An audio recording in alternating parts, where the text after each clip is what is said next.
Guys நான் வந்து பார்த்தீங்கன்னா சிந்திக்காமல் ரிவ்யூ பண்ண போகிற படம் வந்து பார்த்திங்கன்னா நம்ம சூரியஸோட கங்குவா. இந்த படம் வந்து பார்த்திங்கன்னா அவரோட 42nd ஃபிலிம். இந்த இது பார்த்திங்கன்னா ஒரு சூப்பரான ஸ்டோரியும் ஒரு ஸ்டோரி கொண்டு வந்திருக்கு. இந்த படம் நல்ல ஸ்டோரியோடு வந்துருக்கு. அதுவும் இல்லாமல் வந்து பார்த்திங்கன்னா ஆக்ஷன் சீனாக இருக்குது. இந்த ஆக்ஷன் சீன்ஸும் சூப்பராக இருக்குது. பாட்டு முதல் கொண்டு நல்லா இருக்குது இந்த படத்தில்.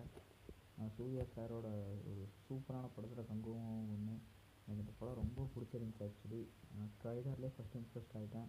ட்ரைலர் இம்ப்ரெஸ்ட் அப்புறம் ஃபஸ்ட்டுக்கு நிறைய விஷயங்கள் இந்த படத்தை பற்றி எனக்கு ரொம்ப பிடிச்சிருந்துச்சி. இந்த படத்தில் வந்து பார்த்திங்கன்னா பொறுமையாக இருந்து பார்த்தா கதை சூப்பராக புரியுது. நிறையா பேருக்கு பிடிக்கும், எனக்கும் பிடிச்சிருந்துச்சி. அதுவும் இல்லாமல் வந்து பார்த்திங்கன்னா இதில் நிறைய விஷயங்கள் இந்த படத்தில் சொல்லியிருந்தாங்க. ஒரு மலையை எப்படி உங்களுக்கு சொல்கிறதுனா, ஒரு பழங்காலத்து மக்கள் அங்கே வாழ்ந்தவங்களை வச்சு இந்த படத்தை எடுத்திருந்தாங்க. அவங்க வாழ்க்கையை வச்சு ஒரு புதுவிதமான கதை ஆக்சுவலி இந்த சூர்யா சார் படத்தில்.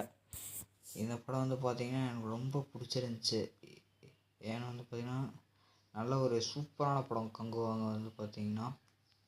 அது வந்து பார்த்திங்கன்னா அவரோட ஹார்ட் ஒர்க்கு கிடைச்ச ஒரு நல்ல படம் தான் கங்குவாங்க. வந்து நெருப்பை வந்து பார்த்திங்கன்னா கடவுளாக நினச்சி கும்பிடுவாங்க. அப்படி இந்த படத்தை எடுத்திருக்காங்க. எனக்கு என்னை பொறுத்த வரைக்கும் இது ஒரு நல்ல படம்னே சொல்லுவேன். சூப்பரான படம், ஃபேமிலியோடு போய் பாருங்கள்.